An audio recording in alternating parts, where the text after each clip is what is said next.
Bij de Russisch-orthodoxe kerk in Himmelen is in een gebed stilstaan bij de situatie in Oekraïne. Voor het volk van de Oekraïne, voor hun bescherming en voor vrede. En dat zij in vrede en vroomheid mogen leven.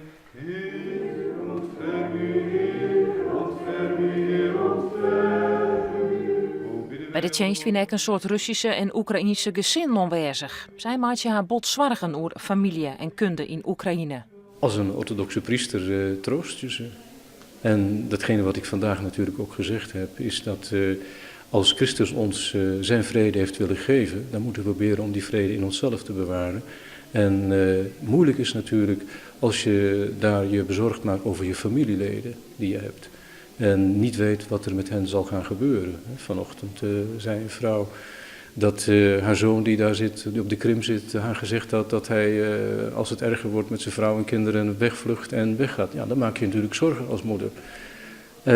Dan kun je natuurlijk wel zeggen, ja, we moeten de rust in onszelf bewaren. Dat moeten we ook. Want als we panisch worden, dan kunnen we helemaal niets meer.